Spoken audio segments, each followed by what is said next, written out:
everyone, good morning. यो चाहिँ मेरो धेरै पछिको ब्लग हो। हामीहरू जाँदैछौँ अब सियासी क्याम्प जानु होला। Good morning ठुलबाबा। विवेक तँ लगाउँदै देखियो त बल्ल सही मान्छे फेला परे हाम्रो खलासी।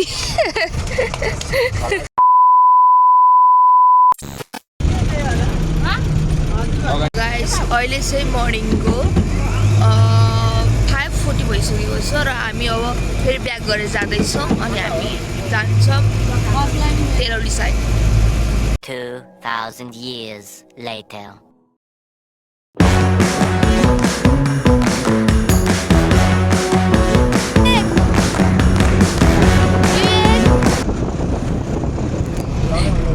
यहाँ छ विवेक र हामी फाइनली ज्योतिनगर कटिसकेका छौँ र चलिरहेछ हाम्रो यात्रा। पारादिन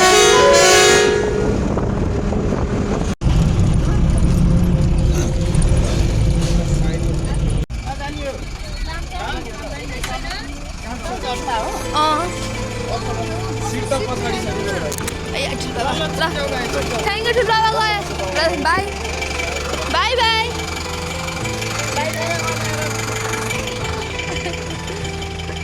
सो गाइज हामी चाहिँ अहिले चरौली पुगिसकेका छौँ। बेसिकली सियासीको ठ्याक्कै अगाडिपट्टि बाबा हुनुहुन्छ त्यहाँ ल सबैलाई बाई बाई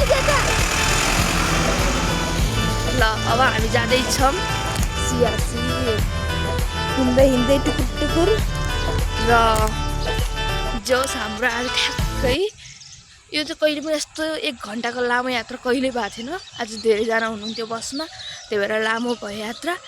जोस् रमाइलै भयो र हामी अब मेरो क्लास सायद सुरु भइसक्यो। सबैले मार्नुहुन्छ अब जानुपर्छ बाई। म क्लास सकेपछि अथवा क्लासको बिचमा चाहिँ हजुरसँग केही समय वार्ता गर्नेछु। Thank you. यो चाहिँ हाम्रो सियासीको इन्ट्रेस्ट हो। एकदम राम्रो वातावरण।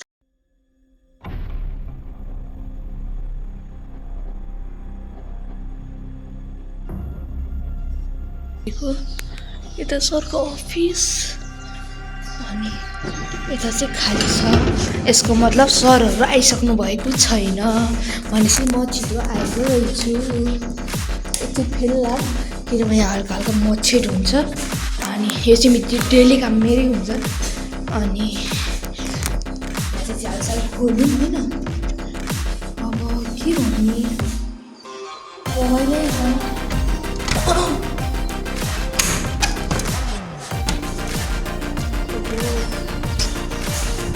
यो चाहिँ हाम्रो क्लासरुम। यो चाहिँ बेसिकली कोरियन क्लासरुम हो। यो चाहिँ मेरो बेन्च हो। म यहाँ बस्छु। यसको पछाडिको दुईजना दिदीहरू बस्नुहुन्छ। अहिले चाहिँ नयाँ क्लास सुरु भइसकेको छ सियासीमा र हजुरहरू आउन चाहनुहुन्छ भने आउन सक्नुहुन्छ। यहाँको टिचरहरू चाहिँ यहाँ चाहिँ साउथ कोरिया जापान र अन्य देशहरू चाहिँ पठाइन्छ एकदम राम्रोसँग। त्यही भएर हजुरहरू आउन चाहनुहुन्छ भने प्लिज वेलकम। र यसमा चाहिँ म जोडिएको चाहिँ 1 वर्षभन्दा बढी भइसक्यो। अहिलेसम्म कुनै कुरामा कुनै टिचरले नराम्रो व्यवहार गर्नुभएको छैन। एकदम राम्रो छ। हजुरहरू आउन चाहनुहुन्छ भने प्लिज वेलकम। र अझै पनि सरहरू आउनु बोलाउनु लाग्यो। अब चाहिँ हामी यहाँको केहीसँग देखाउनेछौँ रुमहरू र welcome sir. Morning. Good morning. ल सामने क्लासहरू दिनुहुन्छ। हजुरहरू आउन चाहनुहुन्छ भने आउन सक्नुहुन्छ। र सर केही यसको बारेमा केही भनिदिनुहोस् त।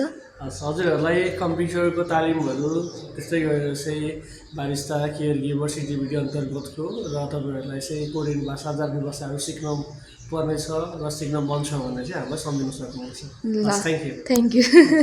ल अब हामी चाहिँ अरू पनि यहाँ देखाउनेछौँ। यहाँको इन्भाइरोमेन्ट चाहिँ एकदम नेचर फ्रेन्डली छ। हाम्रो सर पनि आइसक्नु भएको छ। सर चाहिँ पुरा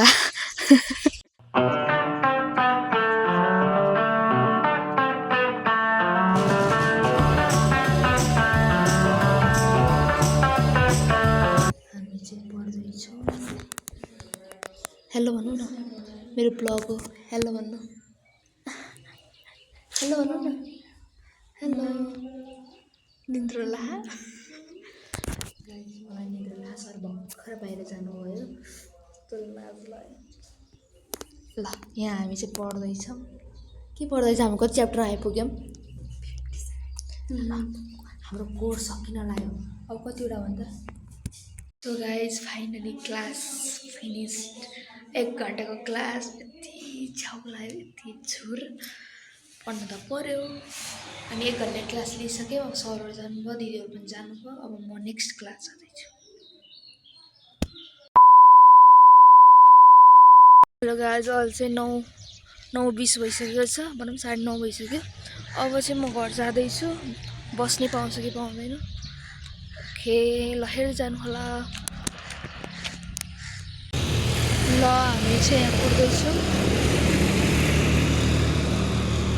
हेलो गाइज मैले त भिडियो बनाउनै बिर्सेछु अनि घान्द्री चोकमा एउटा अनि बसमा आएँ त्यहाँबाट झरेँ त्यहाँबाट हिँड्दैछु म अहिले चाहिँ घान्द्री चोकमा छु र अब हामी हिँड्दैछौँ टुइटी पारेर तर केही न केही अब बस चाहिँ लिफ्ट केही न केही पाइन्छ अनि घर गइन्छ अनि अरू त देखाउँछु अहिले।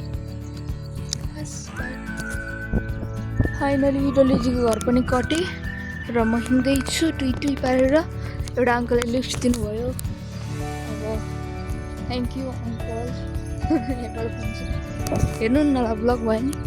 अनि अहिले म त हिँडिरहेको छु अबको 10 मिनटमा म घर पुग्छु अनि फेरि देखाउने छु। अब घर पुगेपछि के देखाउने अब एन्ड गर्दै ठिकै हुन्छ होला। यो चाहिँ म धेरै समय चाहिँ बनाएको ब्लग हो सबैले माया गरिदिनु होला। अब खासै इन्ट्रेस्टिङ केही छैन भए पनि यसो ट्राई धेरै समय भयो ब्लग छोडेको ब्लग नछोडेको यसो ट्राई मात्रै हानेको त्यही भएर यसो माया गरिदिनु होला होइन। ल thank you tell the end by.